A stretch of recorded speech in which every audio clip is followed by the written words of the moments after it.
Muy buenas tardes a todos, gracias por estar del otro lado en esto que es El Inversor, esta vez sin la presencia de Claudio Sucho, que lo dejamos descansar por esta vez porque era por trabajo, así que no nos va a estar acompañando, pero nosotros vamos a hacer un programa, la verdad que muy bueno, muy interesante. Le pusimos de nombre Construir sobre el error. ¿Cómo hace la Argentina para volver a ser creíble, ¿no? Si uno en su trabajo, por ejemplo, llega tarde una vez, bueno, seguramente le van a hacer una advertencia. Si llega tarde 2 veces, ya esa advertencia va a ser un poquito peor. Y la tercera que llegue tarde ya seguramente no tenga buenos resultados. ¿Cómo se hace uno para después volver también a ese trabajo y decir, a partir de ahora las cosas van a ser diferentes? ¿Van a ser diferentes efectivamente a lo que fueron en una primera instancia?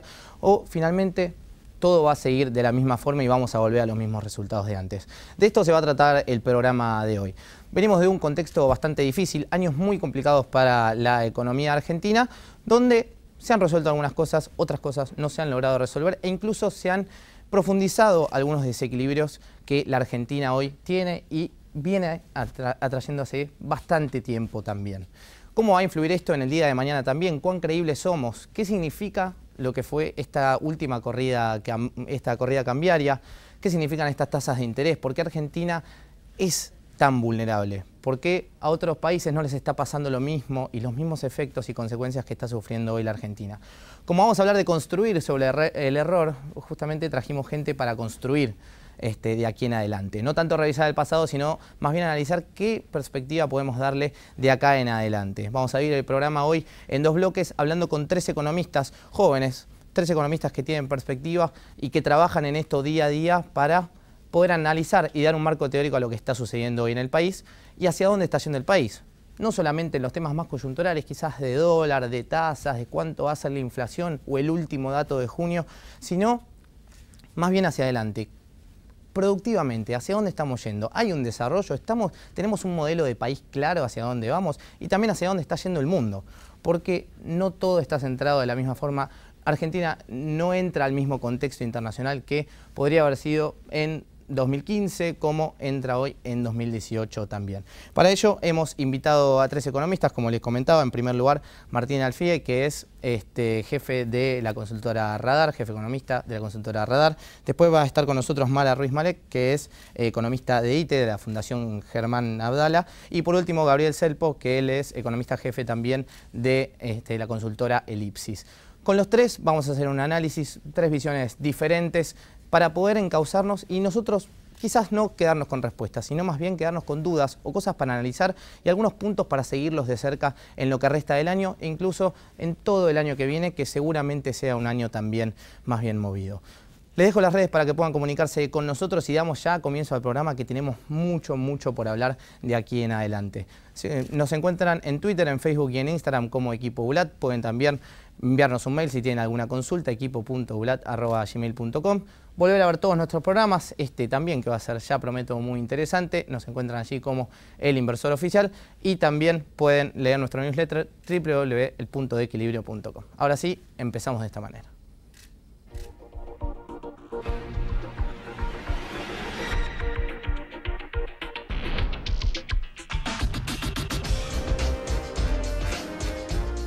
Bueno, Mara, Martín, Gabriel, gracias por estar acá. Un lujo.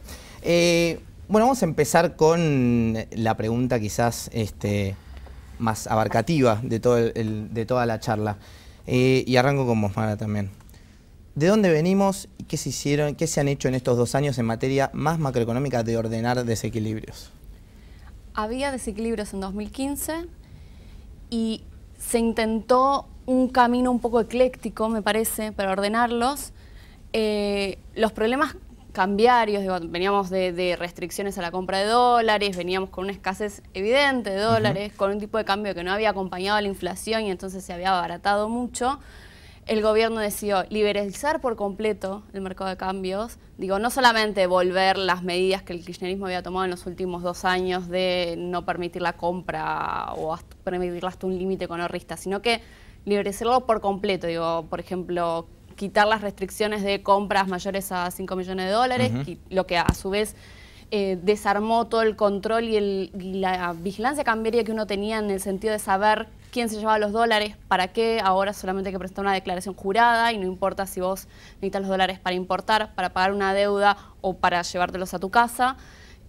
Todo eso que había un esquema previo al del cepo también se desarmó, digamos, no estamos como en 2011, estamos con un mercado mucho más libre de tipo de cambio.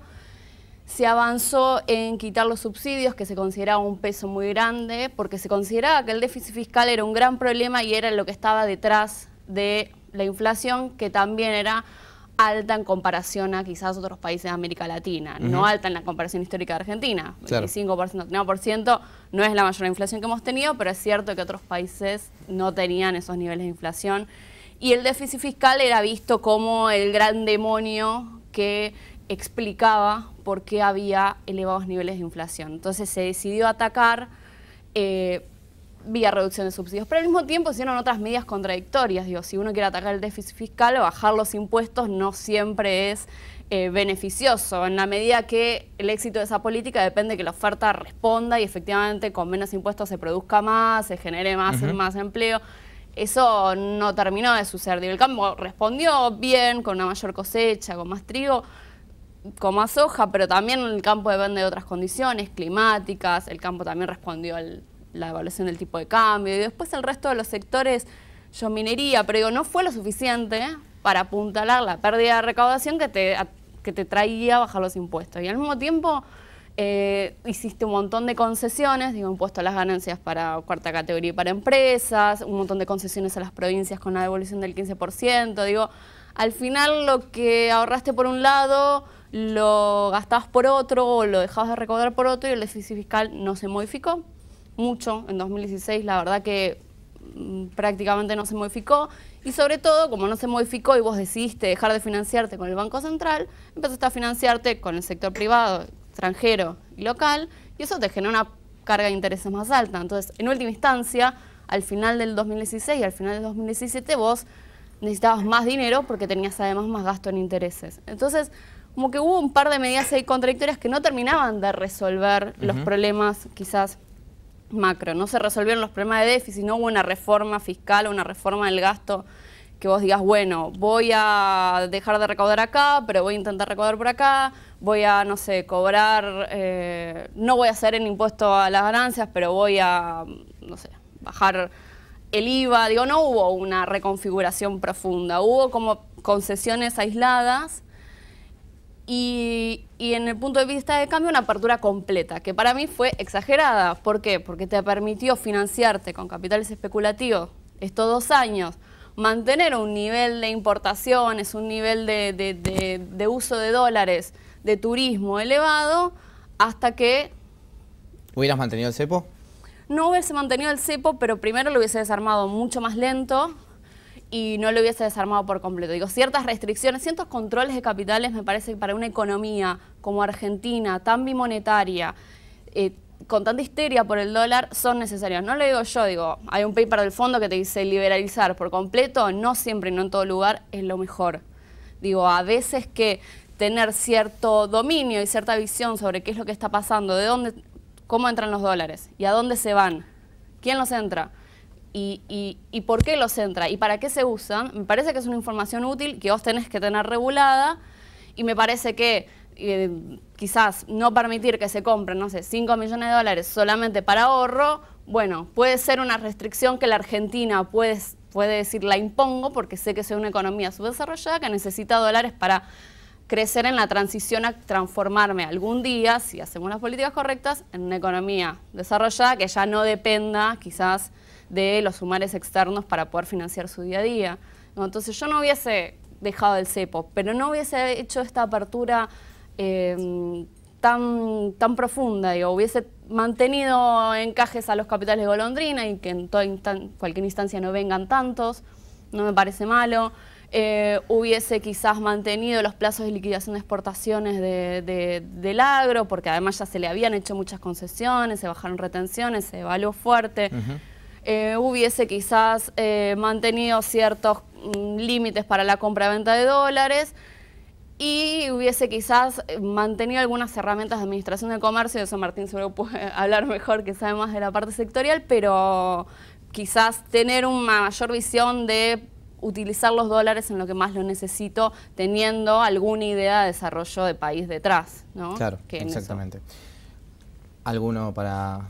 Sí, me parece importante destacar también el hecho de que, a ver, se cambió la parte de financiamiento por una razón sencilla de que anteriormente teníamos reservas, o sea, a lo largo del 2012-2015 se quemaron una cantidad enorme de reservas netas quedaron prácticamente en negativo, ya no había dónde más obtener reservas para vender y esa era la fuente después principal. Sumando las letras intransferibles también. Sí, pero no, son papelitos que básicamente no sirven para nada. Ahora, si quiere recomponerlas, tiene que el Estado volver a recomprar del Gobierno Nacional dólares y dárselo al Banco Central, que sería lo mismo que volver a acumular reservas. Actualmente no es muy difícil de llevarlo adelante, pero lo importante de destacar es que fue un periodo en el cual se incrementó de forma significativa el déficit y para financiarlo en gran parte era, bueno, una parte tenía que ver con la emisión, actualmente sigue emitiendo un poquito menos, ahora ya no van a emitir más, pero la otra parte importante fue la quema de reservas y eventualmente ya no quedaban más reservas y para enfrentar el programa fiscal no había otra forma de, bueno, empezar o se emitía más y se generaba más inflación de la que había o eventualmente se disponía de mercados internos, porque es una cualidad del mercado local que nadie compra bonos de largo plazo y nadie compra activos en pesos de largo plazo. O sea, es una cualidad histórica argentina, lamentablemente de las últimas décadas, que tiene que ver mucho con las recurrentes crisis cambiarias y bancarias que ha tenido y que por ende que si querés financiar una transacción gradualista, tomando en cuenta la decisión que quiso llevar adelante el gobierno, era la única forma que básicamente había para llevarla adelante. Ahora, obviamente, eso trajo enormes problemas en el sentido de el problema de obtener colocación en el mercado externo cuando el mercado externo se cierra, como estamos viviendo ahora, pero en general, lamentablemente, era el camino, si querías optar, un camino gradualista para llevarlo adelante. Ahora, en el medio se intentó hacer para reducir el déficit fiscal, este camino gradualista, pero como te decía, pero tenía que ver el hecho de que, sí, que concuerdo que si se intentaba llevar, y en eso concuerdo con vos, varios pasos gradualistas en el medio, o sea, un camino de baja del déficit fiscal gradual, los otros ritmos que se decidieron no fueron correctos. Yo creo que el camino final a intentar de hacer una economía más abierta, liberar en gran parte el cepo me parece correcto, como también de bajar la inflación obviamente me parece recontra correcto, pero no eran compatibles con la baja del déficit fiscal tan gradual y por ende generaron sus problemas que se generaron. En ese sentido también concuerdo con que hubiera sido deseable una baja de la liberación del cepo considerablemente más gradual a la que se decidió, obviamente con un camino decidido, pero... ¿Algún economista que estuvo participando en el gobierno en algún momento planteó salir con dos tipos de cambio en este caso? Sí, creo. ¿De acuerdo?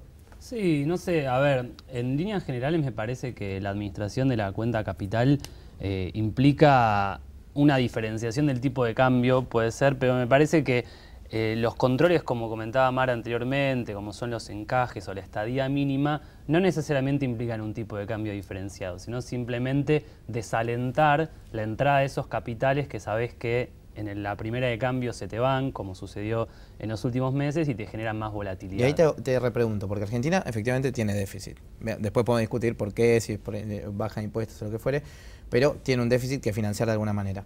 ¿Hubieran entrado capitales a financiarlo o no si estas restricciones estaban? Es que si vos ves la fuente de financiamiento del gobierno, la mayor parte del financiamiento de 2016 y gran parte de 2017 es emisión de deuda del gobierno nacional.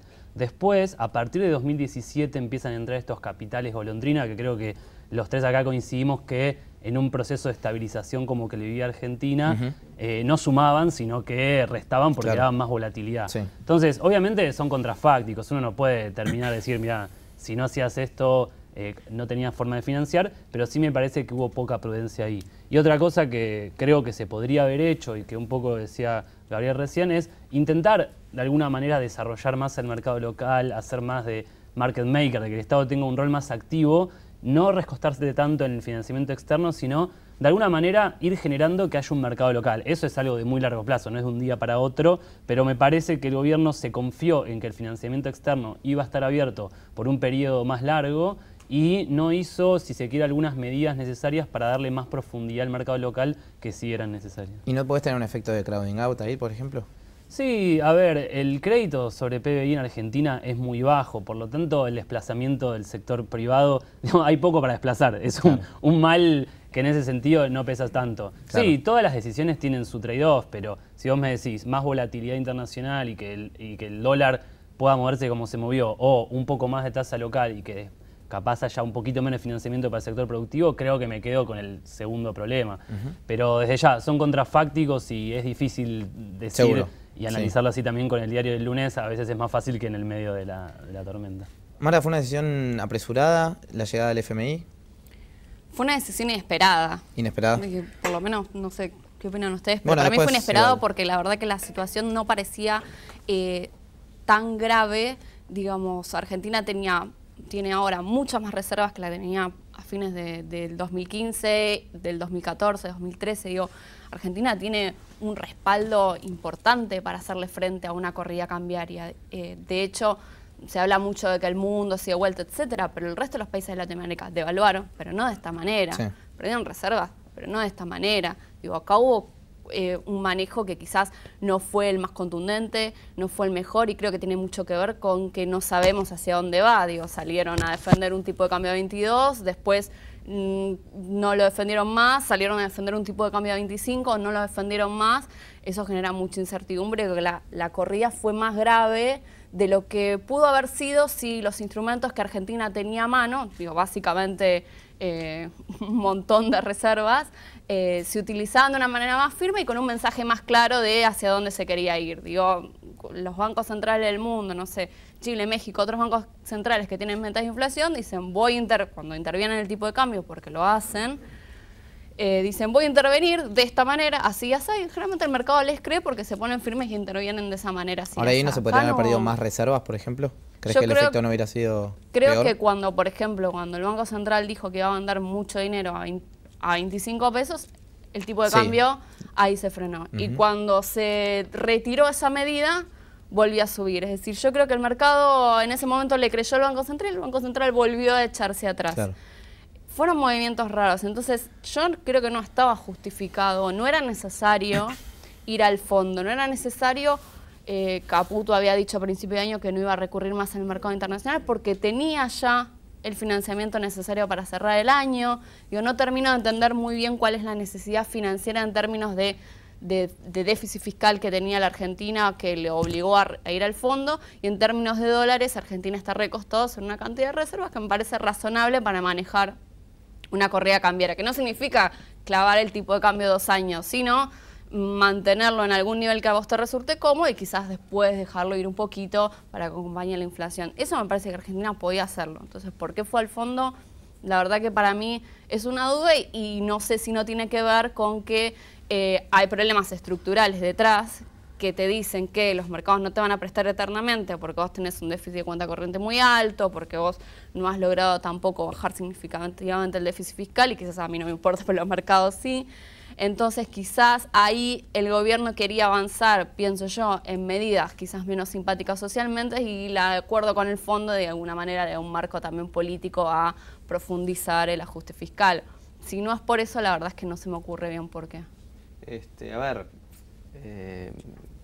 cuando uno mira los emergentes a nivel global, Argentina es uno de los más frágiles, porque tenemos un déficit externo de los más grandes. Y de vuelta, por lo que te comentaba anteriormente, la necesidad que tenemos de colocar en el mercado externo. Sí.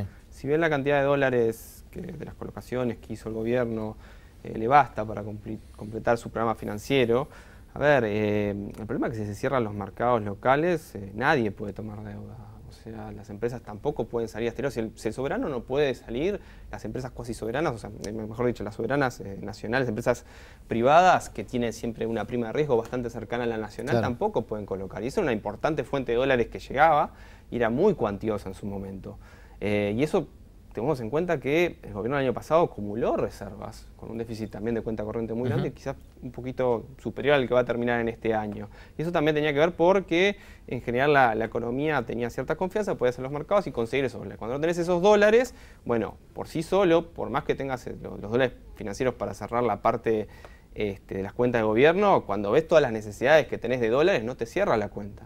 Entonces necesita la Argentina, debido a que todavía está en un proceso que arrancó en el 2000, bueno, desde que arrancó este gobierno está intentando solventar una situación que no es posible llegar a largo plazo por el enorme déficit fiscal, por el enorme déficit externo, y en ese caso tiene que recuperar la confianza para que la acompañe ese proceso y no caer en algo de un ajuste abrupto. Y ahí está el punto de si eventualmente se persistía este problema en un periodo ni siquiera muy largo, por un periodo, digamos, de largo de un año, íbamos a tener un problema mucho más serio y terminar cayendo en una situación mucho peor. Y no solamente eso, esta situación la hace en un momento en el cual los mercados emergentes están considerablemente más golpeados a nivel global. O sea, actualmente cuando empiezan a terminar los programas cuantitativos en Europa, bueno, ahí se empieza a preguntar, bueno, realmente qué tan fuertes son los países emergentes, porque en definitiva los países desarrollados ya me empiezan a pagar buena tasa, ¿no? Claro. Entonces empiezan a revertir eso y empiezan a mirar cuáles son más frágiles. En ese sentido, estábamos como primero en la lista, pero posiblemente no íbamos a ser el último. Yo creo que van a haber varios emergentes que van a pedir. Se decidió empezar por eso porque eventualmente si sos el primero el FMI va a intentar darte la mayor cantidad de la mejor respuesta para que no se establezca un efecto contagio en los demás emergentes. Que fue lo que pasó con Argentina, digamos. Sí, exactamente. Cayó Argentina, empezaron a caer otros emergentes, Brasil se empezó a contagiar y entonces ahí empezás a tener las mejores condiciones. Entonces, para ser precavido, yo creo que, y me parece que fue correcta la decisión de salir a los mercados, porque por sí solo Argentina no puede llevarlo adelante, incluso por más que el gobierno por sí solo consiga ese financiamiento, bueno, tenemos muchos más financiamientos que llevar adelante y por sí solo la economía no puede llevarlo y si para llevarlos adelante lo terminaba haciendo el mercado en sí mismo, que ese es un ajuste fuertísimo. Como incluso todavía se está llevando adelante. ¿Por qué? Porque todavía no se recuperó la confianza. Pero en definitiva es una muestra adicional de poder traer una cantidad considerable de dólares para poder eventualmente poder recuperar esa confianza, ¿no? Sí, yo tengo una visión crítica sobre el acuerdo con el FMI. Por un lado, porque evidentemente a Argentina se le cerraron los mercados internacionales y un poco lo que comentaba Gabriel, la idea era dar una señal de confianza, en parte blindarse con dólares, y también el objetivo final es que se restablezca la confianza sobre Argentina y poder volver a acceder al mercado internacional. A nivel internacional, tenerlos atrás es como una señal de o por lo menos eso es lo que planteó gran parte del gobierno. Es decir, Claro. bueno, con este acuerdo vamos a recuperar la confianza de los mercados. Vos lees el memorándum con el FMI y dicen eso. El objetivo de este acuerdo es que Argentina pueda recuperar la confianza de los mercados internacionales. Bien. Yo creo que fue una señal negativa, porque recurrir al FMI no es una señal positiva, sino que es una señal de que estás en peligro. Me parece que fue apresurado y que esa señal terminó generando cierta preocupación. Y también, si Argentina tenía correcciones necesarias para hacer, tanto en términos macro como en términos estructurales, me parece que los ajustes que pide el FMI no terminan solucionando los desequilibrios de manera virtuosa, sino que tal vez los empeore, y en caso de que llegue a solucionar, por ejemplo, que baje el déficit de cuenta corriente, es por un ajuste y una caída de la actividad, que digamos que es la solución que queríamos evitar. Ahí hago una pregunta y abro debate porque esto, no sé, para cualquiera. Porque estamos diciendo Argentina es muy frágil lo mencionabas vos, Mara, que tiene un déficit de cuenta corriente muy alto, también tiene déficit fiscal, y obviamente eso a los ojos de alguien que está sentado en una mesa con los papeles, dice, bueno, evidentemente hay fragilidades acá. Ahora, si vemos los desequilibrios que tiene y cuánto se fue por cuenta corriente, que el último año fueron como 34.000 millones de dólares, las opciones son o vuelvo a lo que hacía antes o tengo que pegar una devaluación enorme para contraer un poco esa balanza, porque si no, no sé de qué forma sería. O le pongo un cepo, o le pongo un impuesto al turismo, o le pongo lo que fuere, a fin de cerrar ese desbalance, o si no, es una devaluación enorme y que puedan acceder pocos, retrayendo también la actividad. No sé cómo lo... Sí, a ver, me parece importante destacar que cualquier medida, o sea, si bien, como dije al principio, me hubiera gustado, de hecho lo escribimos antes que me arrancaba todo este proceso, que fuera un proceso mucho más gradual, aparte de la apertura de la cuenta de capital, yo creo que lo que estás ahora es, de vuelta, es en un proceso en el cual todavía no estás estabilizado, necesitas un largo proceso en el cual tenés que ir bajando el déficit paulatinamente y vas a necesitar los mercados internacionales. Si empezás a hacer medidas para atrás,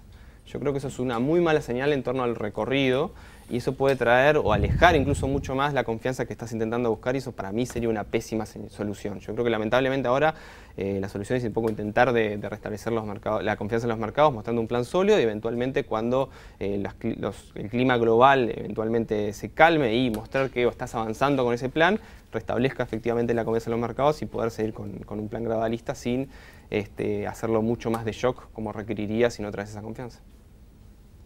Creo que el ideal no es ni una cosa ni la otra. Bien. Digo, 2014-2015 vos tenías un cepo, pero también tenías un tipo de cambio que te funcionaba muy fuerte como ancla nominal de la economía. Digo, un tipo de cambio que no acompañaba nada la inflación y que se apreció un montón. Entonces, vos no necesitas un cepo si tenés un programa antiinflacionario un poco más amplio que incluya al Banco Central y que también quizás incluya otro tipo de acuerdo, alguna mesa de negociación, empresas, sindicatos, digo, un programa un poco más integral y no depender sobre el tipo de cambio. Entonces vos podés llevar un tipo de cambio que no se aprecie infinito, pero al mismo tiempo no genera una evaluación abrupta. Claro. Digo, es decir, vos podés tener algunos controles de capital para que no se te vaya el tipo de cambio el día que los capitales golondrina decidieron irse de 20 a 28 de un día para el otro, Que que no es obviamente consistente con la inflación, digo, con el régimen que tenías. es muy fuerte para lo que vos venías teniendo de tipo de cambio y obviamente te genera más inflación. Pero no necesitas, si vos me decís yo lo quiero mantener en 22 años, y sí, necesitas un cepo. Ahora, si yo te digo, mira, yo no lo quiero mantener en 20, lo quiero ir llevando, quizás vos necesitas medidas de control de capital, pero no te tenés que ir al cepo, digo, tenés que, digamos, hablando en criollo, cuidar los dólares, digamos, quizás hacer algunas medidas menos extremas, sin que eso signifique que nadie pueda comprar dólares o que el inversor que viene no pueda después comprar los dólares al tipo de cambio oficial para llevárselos, sobre todo el inversor de inversión directa o incluso el que viene a prestarle al gobierno, saber que si entra en pesos después puede irse en dólares. Digo, si vos mantenés cierta institucionalidad, ciertas reglas de juego, y sos claro con las reglas de juego que vas a mantener y sos claro en las restricciones que vas a poner, me parece que puedes tener una cosa intermedia entre el cepo y la liberalización total, con un tipo de cambio que no quede fijo y que no, a su vez, y que no se devalúe abruptamente de un día para el otro, digo, con un tipo de cambio que acompañe. Para eso tenés que tener, digamos, una coordinación de políticas bastante elevada. Y eso es lo que, digamos, ese es el intermedio que quizás muchos estamos pidiendo o viendo, pero después está lo que dice Gabriel. Es muy difícil volver atrás en algunas medidas y que eso no sea tomado mal por los mercados internacionales. Esa sí que no te la puedo responder. ¿Cómo haces para ponerlos ahora sin que generar una nueva crisis? Creo que eso es lo difícil. Hay en otros países. Sí, es cierto que destruir es más fácil que construir, es decir, desarmar es más fácil que armar. Cualquier control que se imponga tiene que ser prudente y tiene que tener en cuenta que es una situación complicada, pero me parece que es una agenda que tiene que retomarse, porque Argentina va a tener muchos años de restricción externa, muchos años de inestabilidad, muchos años de volatilidad, y siempre va a haber una excusa por el cual no hacerlo. Me parece que hay que tomar la decisión y creo que justo el programa con el FMI podría haber sido un buen momento porque el FMI últimamente ha venido haciendo una autocrítica y diciendo que los controles de capital son necesarios. Entonces podría haber sido una buena oportunidad también con los dólares atrás del FMI. Pero bueno, se seguirá en discusión. Perfecto. Vamos a hacer una pequeña tanda. Antes vamos a Agrotips y después seguimos con la charla. Todo lo que viene para adelante.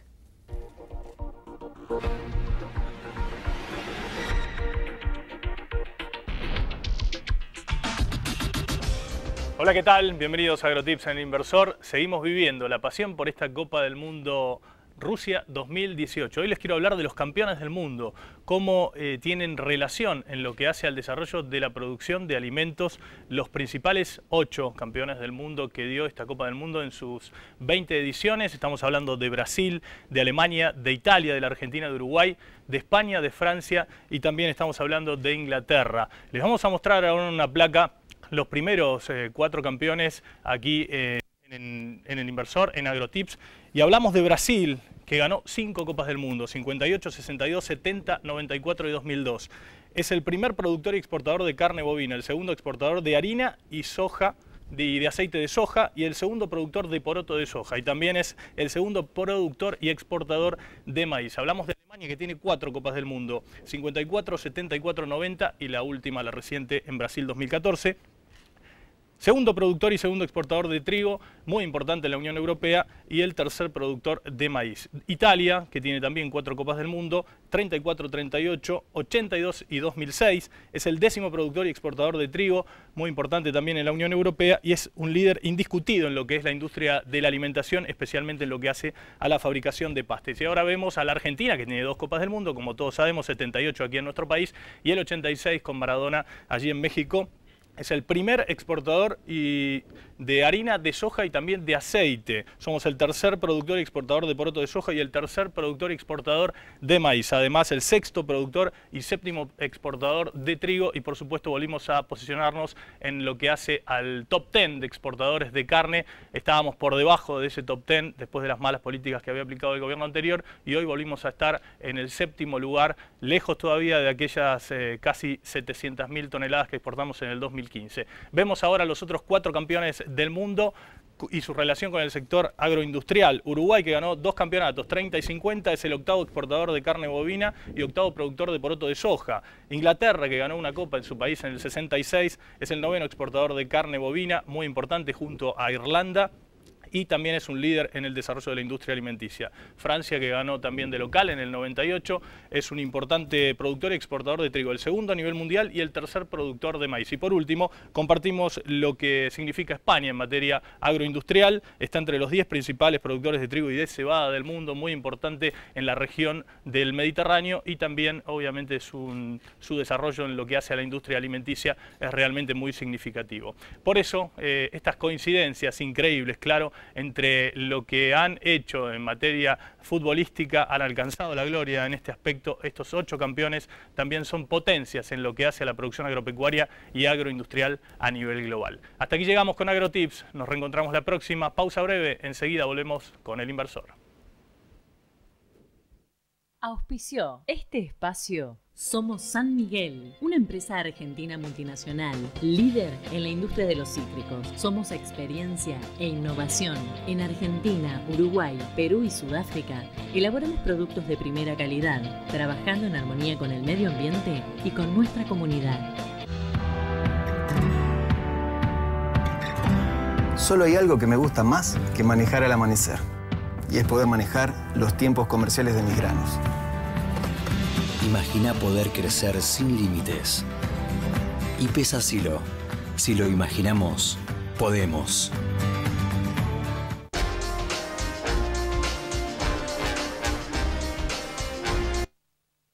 Banco Ciudad. Te quiere ver crecer.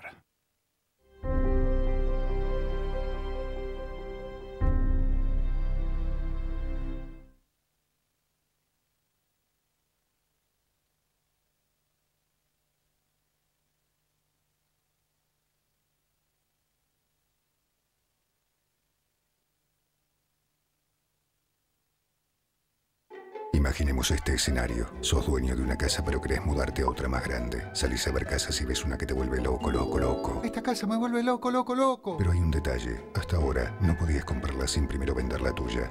Banco Hipotecario, el que más sabe de créditos hipotecarios, lanza un crédito para que no te ganen de mano con esa casa que te gustó y la compres, a pesar de que todavía no vendiste la tuya.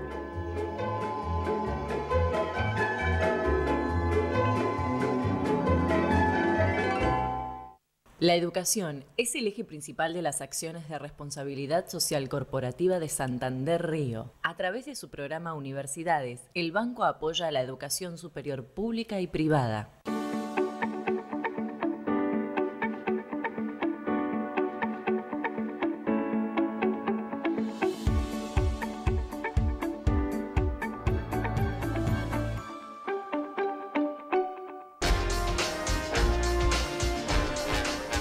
Las perspectivas un poco para este año han cambiado bastante. Si vemos lo que era el relevamiento de expectativas de mercado a principio de año y lo que es ahora, ya esa distorsión es bastante fuerte. ¿Qué podemos esperar entonces en materia de inflación y salarios también este año? Salario real. Y yo creo que está descontado que los salarios van a perder con la inflación.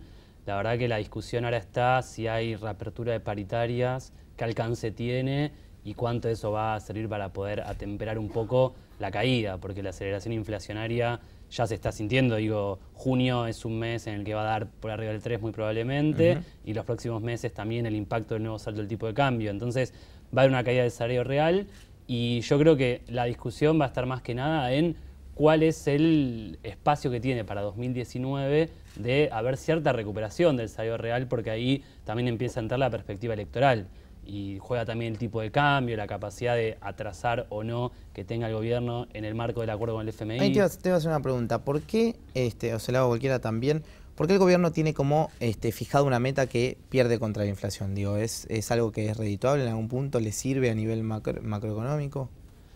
Una meta de... Claro, quieren imponer el 15%, o les cuesta subir 5% más, por ejemplo. Yo entiendo que eso fue parte de una especie de coordinación de expectativas, de ir reduciendo la nominalidad, y vos en el programa de metas de inflación tenés que ir buscando que todos los precios vayan convergiendo hacia una nominalidad menor. Sí. Entonces, en ese sentido, los salarios, que son los precios más importantes de la economía y que determinan la formación de gran parte de los precios de la economía, fue el objetivo de intentar reducirlo. El tema es que ya en enero y febrero se sabía que la inflación iba a estar por encima. Digamos que sacrificó un poco de consumo sabiendo que era un año no electoral para intentar bajar la inflación, si se quiere, un poco a costa de la caída del salario real. Era el precio que iba a perder a lo largo del año. Eso es parte de una estrategia antiinflacionaria que ponía un poco como variable que iba a perder justamente al salario. ¿Y hoy tiene sentido? Creo que uno de los errores más graves del gobierno fue haber tenido sistemáticamente metas de inflación incumplibles.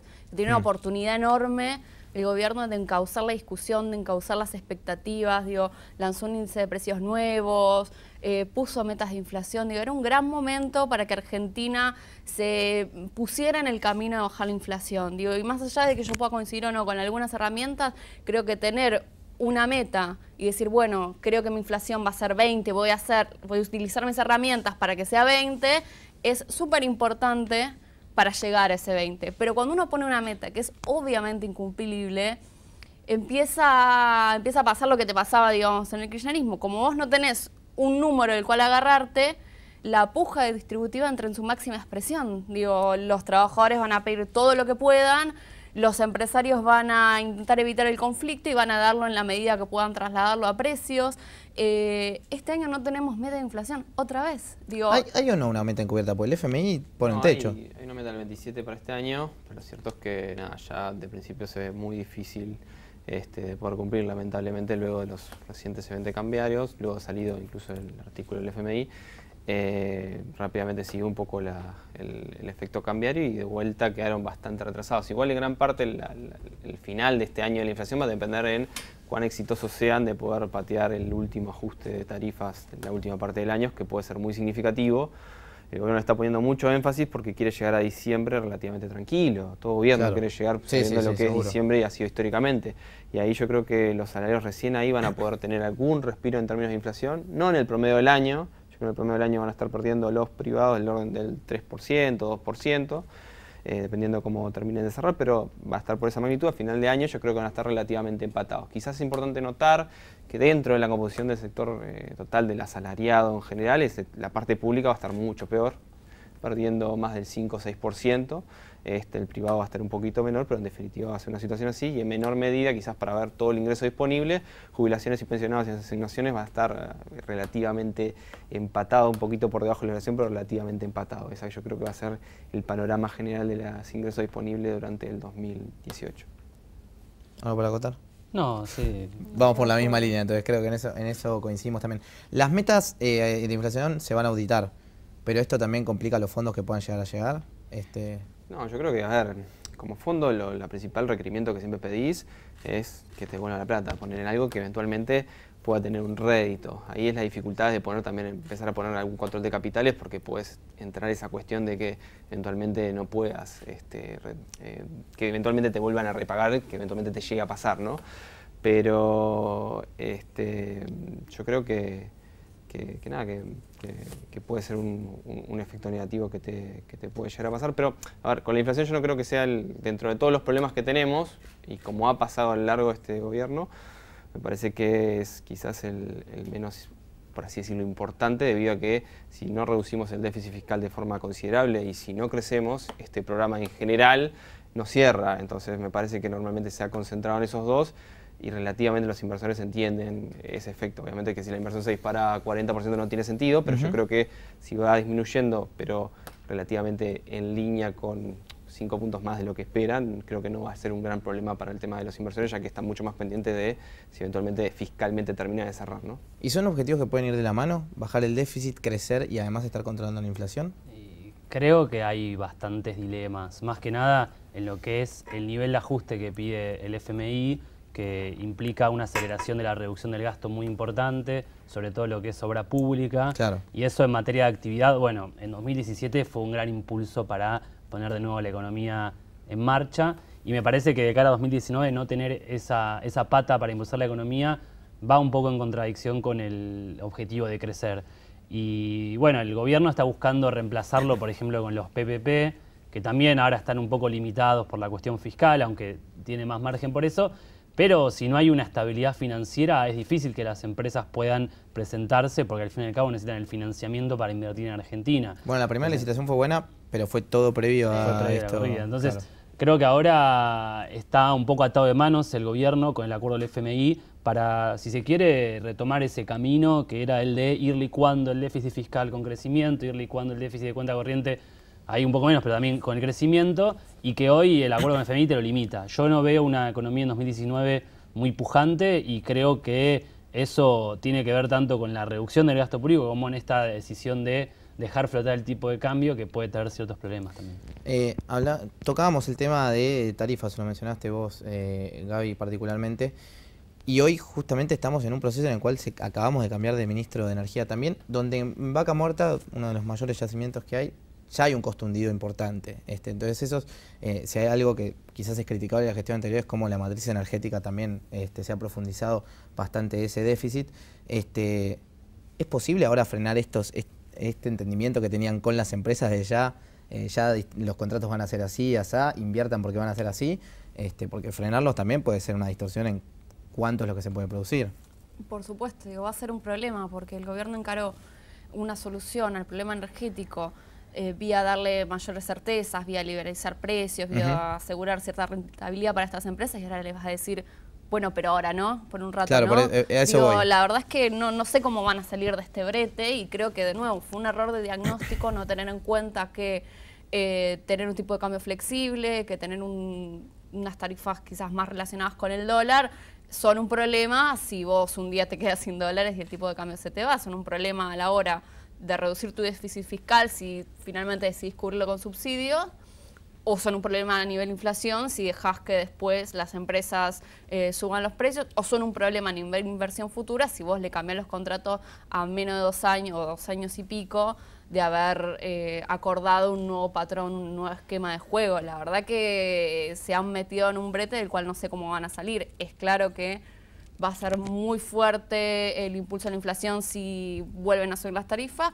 pero también veo muy difícil un cambio de escenario y que cambien nuevamente las reglas de juego. Digo, la verdad es que no sé con qué cara van a ir a hablar esto con las empresas a las que le prometieron, tanto. Bueno, por algo salió el ministro también. Yo creo que alguna estrategia tiene que haber. Tiene que cambiar de cara, ¿no? Claro, por eso, de cara, efectivamente. Pero, sí, igual es importante destacar que la producción de Vaca Muerta viene creciendo muy fuerte.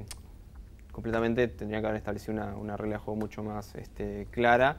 No creo que los problemas de inversión, si se llegan a decidir planes de inversión que se van cortando, hay que pensarlo a futuro, pero no creo que te afecte en el corto plazo. O sea, yo creo que gran parte de lo que ya está invertido va a seguir dando rédito, al menos por unos 2 años. Es una inversión de muy largo plazo, claro, y eso lleva mucho tiempo. Yo creo que tenemos que seguir impulsándola. Aparte, aprovechando de que somos uno de los mayores yacimientos a nivel global de gas, y es una de las tecnologías de energías que más se está utilizando a nivel global por un tema de costos, y cada vez se está aumentando la cantidad de plantas para usar el tema de gas y hacerlo líquido y transportarlo de otros lados y usarlo.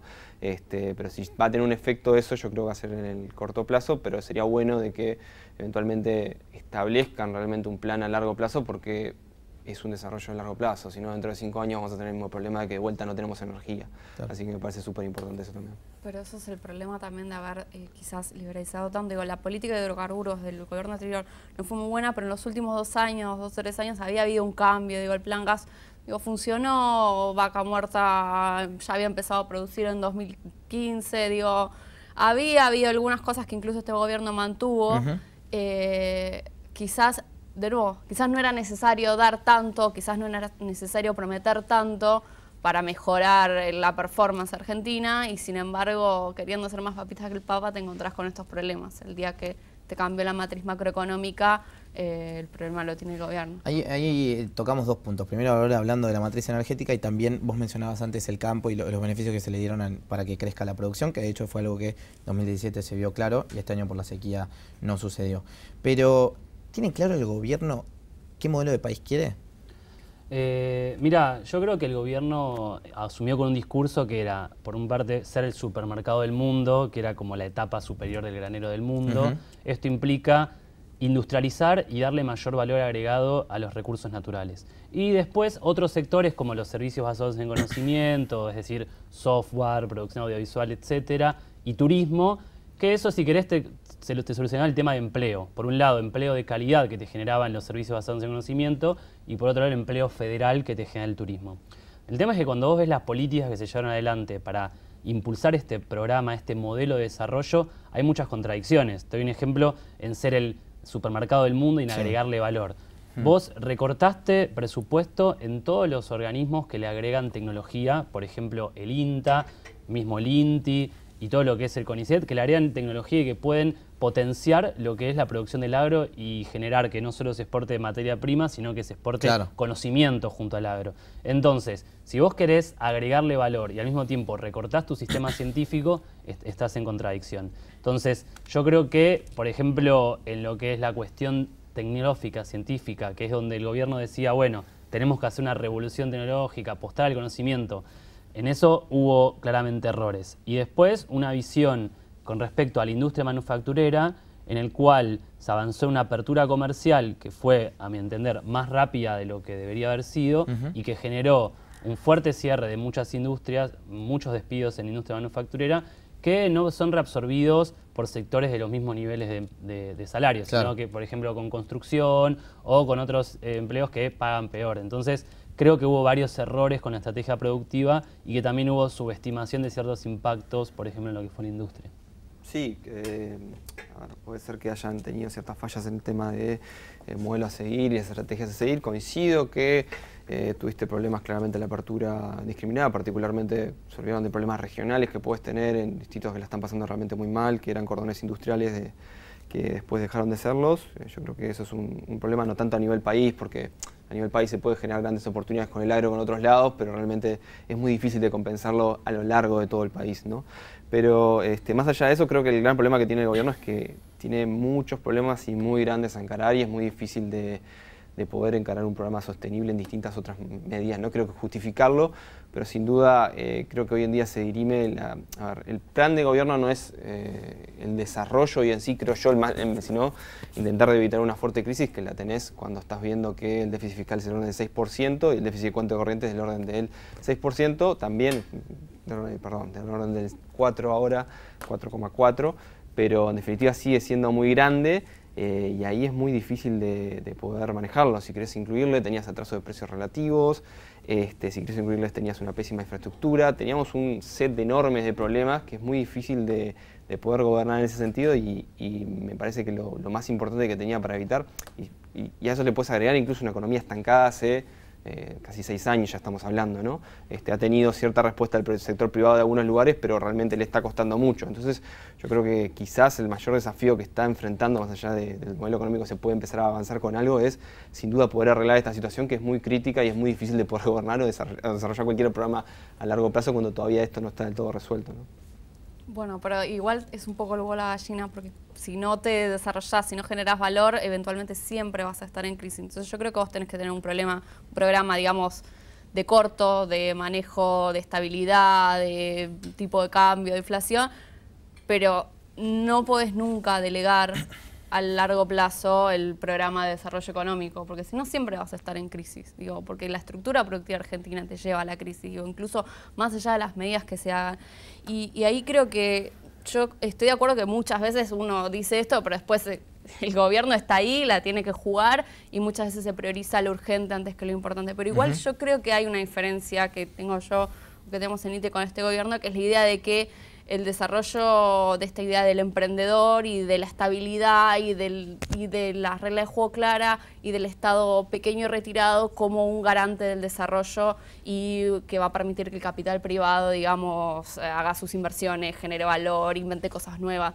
Yo creo que son como programa de desarrollo a largo plazo, creo que el gobierno tiene eso en la cabeza y que eso no funciona. Que en economías como las nuestras necesitas que el Estado intervenga un poquito más en lo que es el desarrollo científico, en el desarrollo tecnológico, en orientar la producción para aquellos sectores que vos ves que tienen algún potencial. Digo, creo que hay una confianza excesiva en el emprendedurismo, en el capital emprendedor, en la burguesía nacional que yo creo que no se va a materializar después en un desarrollo. Entonces creo que a este gobierno las acciones que Martín mencionaba no son solamente coyunturales, no son solamente detrás de reducir el déficit. Creo que hay una creencia de que no sirven y a mí eso es lo que más me preocupa, que esas acciones no son coyunturales. El INTA no tiene sentido porque lo puede hacer un privado, pero la verdad es que muchas veces si no lo hace el INTA, no lo hace un privado. Quizás se importa el conocimiento o las técnicas. No se pueden, quizás, no se te lo hago a modo de pregunta esto también. Quizás a veces por querer impulsar cosas terminás, por ejemplo, haciendo celulares en Tierra del Fuego. Suponete. No, por supuesto, es que con esto no vamos a decir que todo lo que se hizo antes estuvo bien, porque la verdad que también pero no te hablo de antes, te hablo también faltó como un... la verdad que hacer política industrial es muy difícil. Claro, a eso iba. Es muy difícil porque tenés a Lomes encima que te dice, no sé, vos no podés decirle de Tierra del Fuego, yo te hago una zona de libre aduana, pero vos tenés que agregarle tanto valor o producirlo. Eso no lo podés hacer. Claro. Digo, lo que a uno le parecería evidente como política industrial no se puede hacer más. Entonces sí, es muy difícil, pero creo que igual hay algunas herramientas. Digo, creo que hay algunas herramientas. Digo, desde las empresas estatales o las instituciones del Estado, como puede ser el INTA, INVAP, digo, todas esas son experimentos que son muy piola. Con YPF tenés ahí una oportunidad también para hacer escalonamientos hacia abajo, hacia los costados de tecnológicos. La ley de compra nacional, que fue algo que impulsó este gobierno, podría haber sido más generosa y también es una política que te permite hacer algunas cosas de desarrollo. Las asociaciones público-privadas de las universidades con laboratorios, con desarrollo, digo, tenés algunas herramientas. Es verdad que no se puede hacer política industrial como en los 70, pero yo creo que se pueden hacer más cosas y que el gobierno ideológicamente no le interesa hacerlas, porque cree que no sirven y que lo va a hacer el sector privado con estabilidad. Mencionabas algo y quiero cerrar con esta pregunta también para también que la gente conozca esto. A nivel de empleo, ¿viene creciendo el empleo? En números viene creciendo. ¿De qué manera viene creciendo? Bueno, hasta la corrida vos tenías una recuperación, si se quiere, del empleo de lo que habías perdido en 2016, más que nada en lo que era la parte asalariado registrado privado. Había llegado a recuperar un poquito por encima de después de la caída que había habido en 2016, impulsado mucho por la construcción. La construcción venía siendo uno de los sectores que más estaba tirando el empleo para arriba y tenías, si se quiere, cierta tendencia a la precarización porque tenías un crecimiento más alto de los puestos no formales y del cuentapropismo, que bueno, hay una discusión muy grande sobre ese cuentapropismo. Emprendedores o changas, pero bueno, eso es lo que más estaba creciendo. Pero la economía estaba mostrando cierta debilidad de generar empleo de calidad y era una de las preocupaciones, si se quiere, de muchos de los que analizaban el mercado de trabajo. Ahora, obviamente, con la corrida y con más que nada el recorte en obra pública y cierta retracción que puede haber de la construcción privada, el principal motor del empleo, que es la construcción, seguramente se apague y eso va a hacer que el empleo privado se resienta. Además, obviamente, acompañado por la continuidad de la destrucción de empleo industrial y un comercio que, frente a una economía en recesión y más débil, seguramente se va a ver más debilitado. Voy a pedir 2 palabras a cada uno para cerrar, porque ya es lo último. ¿Qué se tiene que fijar el gobierno como prioridad ahora? Como prioridad, ponerse un rumbo, un objetivo. Creo que no está claro qué tipo de cambio quiere, a qué inflación quiere llegar. Digo, es verdad, el FMI puso bandas, son gigantes. Digo, se pisan con las del año que viene incluso. Puntos, entonces. Hay que poner un objetivo, un camino, trazar, utilizar las herramientas a disposición, quizás liberarse, que ya lo empezaron a hacer, de cierta carga de no quiero usar esta herramienta, está ahí, usémosla y pongamos un objetivo de que estabilizar el tipo de cambio y después definir un sendero de hacia dónde queremos ir. Sí, creo que hoy es la estabilidad. Todos estamos esperando que esta volatilidad termine, que se pueda encontrar cierto equilibrio del tipo de cambio, que se diga, bueno, llegamos y estos días de que cae la bolsa 10%, sube el tipo de cambio 10%, que un día se tenga que terminar. Digo que hoy el objetivo es la estabilidad macro. Sí, completamente, por algo Caputo ahora es el presidente del Banco Central. Es alguien de finanzas completamente, la estabilidad financiera es clave y me parece importante establecer los niveles de confianza que teníamos en el 2017, donde incluso en un estado que se retraía significativamente, se creaba empleo privado por primera vez en muchísimo tiempo, dejaba de ser el empleo público el que explicaba la creación del empleo total, y sin duda el sector privado empieza a tener mucho más dinamismo, que eso me parece que es lo que estamos necesitando, porque bueno, definitivamente vamos a restablecer el crecimiento de la economía y restablecer particularmente, para eso necesitamos claramente restablecer la confianza de los mercados en Argentina de nuevo. Muchísimas gracias a los tres, un gusto y se ha aprendido muchísimo. Nosotros vamos cerrando el programa esta vez, la verdad que mucho por aprender, mucho por cuestionarse también de qué es y hacia dónde está yendo la Argentina también, cuál es el rumbo que estamos tomando y cómo también, cuáles son las prioridades que tiene la Argentina hoy, sobre todo de estabilidad y tener un horizonte claro. Nos pueden escuchar a nosotros en la radio por Millennium con el Inversor Bolsero todos los martes de 21 a 22 horas, Millennium 106.7, hablando de inversiones, finanzas y demás, qué pueden hacer ustedes con los que les sobra, con lo que pueden ahorrar. Bueno, trataremos de darles consejos para ellos y también nos puede leer, los vamos a invitar a los invitados también del día a que escriban en el newsletter www.elpuntodeequilibrio.com. Nosotros nos reencontramos la próxima con Claudio en esto que es El Inversor.